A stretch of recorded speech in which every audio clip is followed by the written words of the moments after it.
We are back in familiar territory, growing concern about a new variant of coronavirus. The latest is the most heavily mutated version discovered so far, and it has such a long list of mutations. It is described by one scientist as horrific, while another told it was the worst variant they have seen. It is early days and the confirmed cases are still mostly concentrated in one province in South Africa, but there are hints it may have spread further. The variant has been named Omicron by World Health Organization following the pattern of Greek code names like the Alpha and Delta variants. It is also incredibly highly mutated. Professor Tullio D. Oliveira, the director of the Center for Epidemic Response and Innovation in South Africa, said there were 50 mutations overall and more than 30 on the spike protein, which is the target of most vaccines and the key the virus uses to unlock the doorway into our body cell. Zooming in even further to the receptor binding domain, that is the part of the virus that makes first contact with our body cells. It has 10 mutations compared to just 2 for the Delta variant that swept the world. This level of mutations has most likely come from a single patient who was unable to beat the virus. A lot of mutation doesn't automatically mean bad. It is important to know what those mutations are actually doing. But the concern is this virus is now radically different to the original that emerged in Wuhan, China. That means vaccines which were designed using the original strain may not be as effective.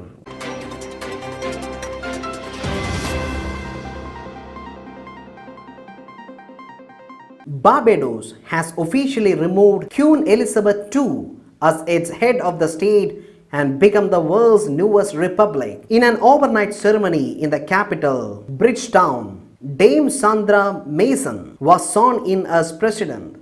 The Prince of Wales and Barbadian singer Rihanna attended the event, which coincided with the country's 55th anniversary of independence. In a speech, Prince Charles acknowledged the appalling atrocity of slavery the Caribbean islands suffered.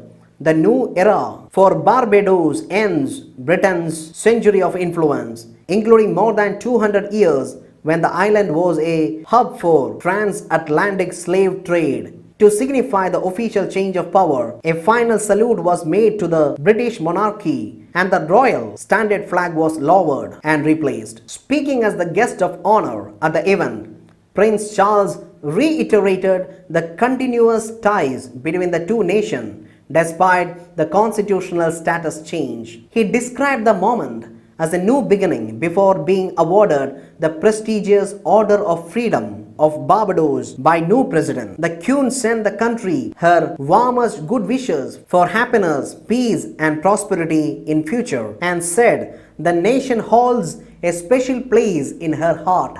Dame Sandra Mason, the island's Governor General since 2018, was named as President-elect of the nation following a vote in Parliament last month. She now replaces the Queen as the head of state. Vessel Republic Barbados has set sail on her maiden voyage. May she weather all storms and land our country and citizens safely on the horizons and shores which ahead of us, she said after being sworn in. Barbados announced its plan to become a republic last year, but it will remain within the Commonwealth.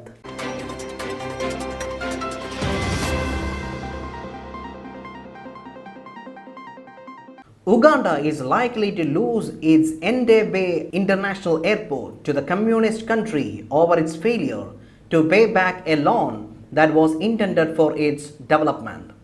Another nation has fallen prey to what is popularly called China's debt trap strategy. China's Export-Import Bank lent Uganda $207 million at 2% upon disbursement in 2015 for the expansion of Entebbe Airport. The loan came with a maturity period of 20 years, including a 7-year grace period. However, as per African media reports, for securing the launch, the Ugandan government waived off the clause for international immunity, attaching its only international airport. This means that China, without any international arbitration, can take over the possession of Entebbe International Airport.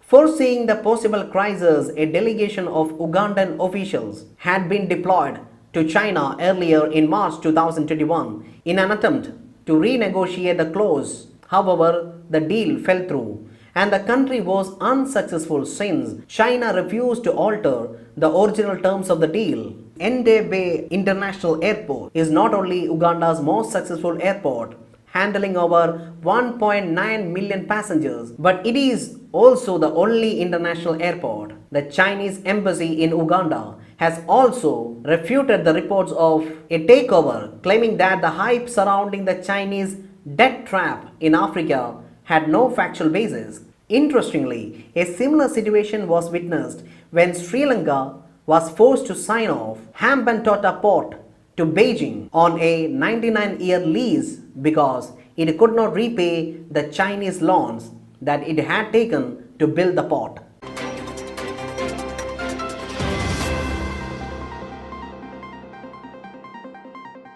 Britain and France are looking at new measures to limit migration across English Channel and to break people smuggling networks after at least 27 refugees and migrants, including 3 children and a pregnant woman, drowned off the northern French coast. The last week's disaster, the deadliest accident on the route since the International Organization for Immigration Channel began collecting channel data in 2014, and it has raised humanitarian concerns. A protest under the banner "No More Channel Deaths" took place in London later on Thursday outside the United Kingdom's Home Office. The President Emmanuel Macron promised France would not allow the channel to become a cemetery and spoke to British Prime Minister Boris Johnson to agree on stepping up efforts to prevent the traffickers blamed for surge in crossing. 17 men, 7 women, and 3 children died when the inflated boat lost air and took on water off the northern port of Calais on Wednesday. According to public prosecutors in Lille, a manslaughter probe has been opened. The IOM says about 200 refugees and migrants have died while making the perilous journey so far this year. The disaster poses a new challenge to cooperation between France and Britain after Brexit. Initial statements from both sides pinning responsibility on the other party. The act indicated that tragedy will not be an automatic catalyst for cooperation. In September, the UK threatened to send migrant boats back to France.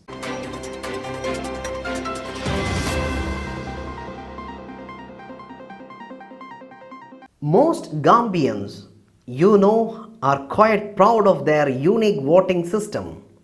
When they go to the polls on Saturday, 4th December to elect a president, the ballot papers will not be used. Instead, on arrival at a polling station and after their ID has been verified, a voter will be directed to a series of drums painted in the party colors of the candidate. Protruding from the top of each drum is a pipe into which the voter will slot a marble ball handed over by an election officials. As it drops, a bell sounds, so officials are be able to hear if anyone tries to vote more than once. When the polls close, the marbles from each barrel are counted and tallied, as would be done with ballot papers. This way of voting was introduced after independence in 1965 because of the Gambia's high illiteracy rate. A number of reforms has been ushered in since Yahya Jammeh reluctantly left power after losing presidential election in 2016. Some election officials had secretly hoped that ditching marbles would be one of them. They argue that with the opening of democratic space and the possibility of more candidates participating in future elections, the marbles and drums might prove to be cumbersome. In the past, only about 3 drums were used at each polling station. During Yahya Jammeh's 22 years in power, there seemed little point in contesting. In fact, the Gambia has only had 3 presidents in its history.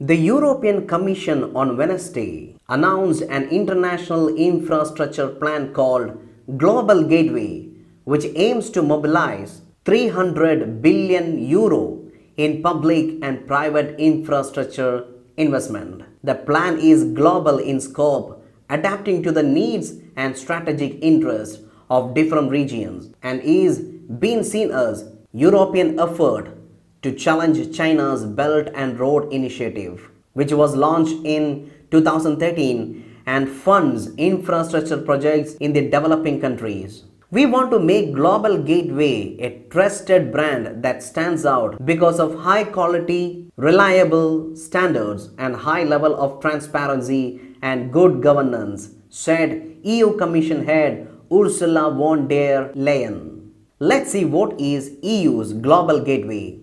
A document outlining the plan said it aims to mobilize the fund between 2021 and 2027 by joining the resources of EU member states, European financial institutions, and national development finance institutions. Global Gateway will require buy-ins from international institutions and private sectors as well. G7 countries developed a plan at the summit earlier this year in Cornwall to provide countries with an alternative to China's belts and roads. Critics say China's plan traps recipients in debt. Global Gateway also hopes to spread European technology and expertise out in developing countries. China's Belt and Road Initiative is launched in 2013. The global investment strategy known as the Belt and Road Initiative is a signature project by Chinese President Xi Jinping. In official literature, the strategy aims to connect China better with the world and Asia, Europe and Africa in particular.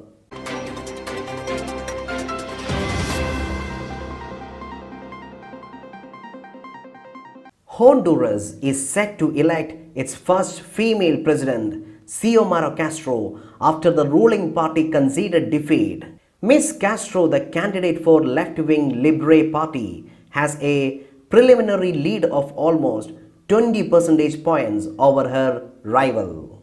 Her victory will bring an end to 12-year reign of right-wing National Party, which has been plagued by scandals, corruptions, and accusations.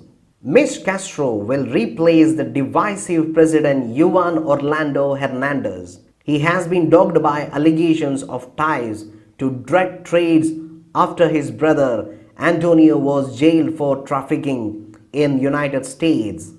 Ms. Castro has promised to pull Honduras out of the abyss of a narco dictatorship and corruption. Her husband, Manuel Zelaya, ruled the country from 2006 until 2009 when he was ousted by a coup. She ran for office twice before in these years, following his removal from power. Votes are still being counted and the Electoral Council is yet to formally declare the winner. However, Tuesday's concession of defeat by the governing party came 2 days after Ms. Castro surged ahead in preliminary results. Her main rival, Nasri Abzura, said on a local television broadcast that he had visited Ms. Castro and her family, and I congratulate her on her triumph and as president-elect. She inherits a country wracked by problems like violent crime, drug trafficking, and large-scale migration to the US. The US Secretary of State Antony Blinken has sent his congratulations and said Washington is looking forward to work with her.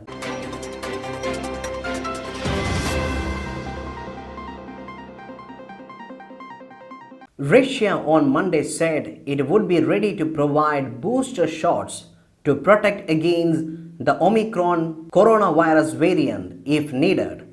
And the Kremlin said reaction to the new strain was emotional and not based on scientific data. The heavily mutated Omicron variant sent investors scurrying for cover on Friday, and World Health Organization has said it is likely to spread internationally, posing a very high risk of infection surges that could have severe consequences in some places.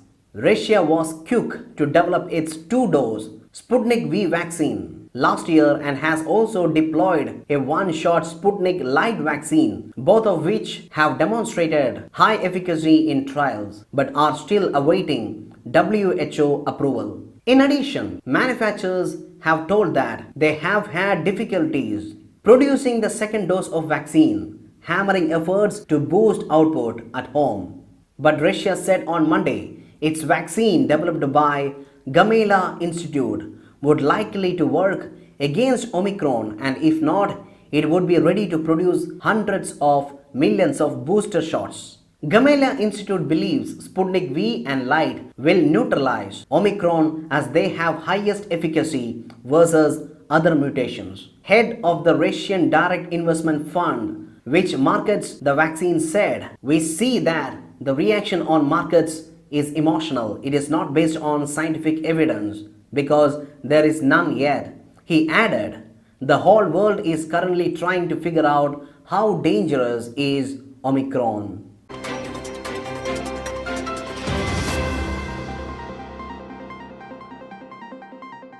Argentina's ex-president Mauricio Macri was charged Wednesday with ordering the illegal surveillance as head of the state by the relatives of 44 sailors who died when a Navy submarine sunk in 2017. Judge Martin Bava issued an indictment against the 62-year-old, now country's right-wing opposition leader, for the offenses of carrying out prohibited intelligence actions. He is also charged with creating conditions for data of persons to be collected, stored, and used according to the 174-page ruling. Macri, who was president from 2015 to 2019, risked between 3 to 10 years in jail for allegedly violating Argentina's intelligence laws. At a preliminary court appearance earlier this month, the former president submitted a written statement in which he insisted, "I did not spy anyone.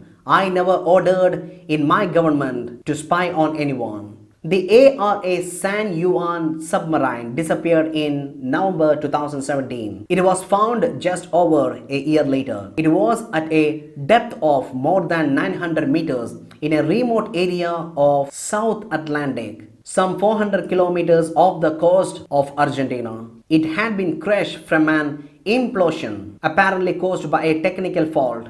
Authorities decided against attempting to refloat it. Family members of 44 crew members told investigators they were followed, wiretapped, filmed, and intimidated into abandoning any claims related to the incident. Macri was granted bail of 100 million pesos by the judge, but he is banned from leaving the country. Macri asked for the case to be thrown out on the grounds that the court did not have the authority to lift secrecy provisions on state intelligence to allow him to testify, but that request was rejected.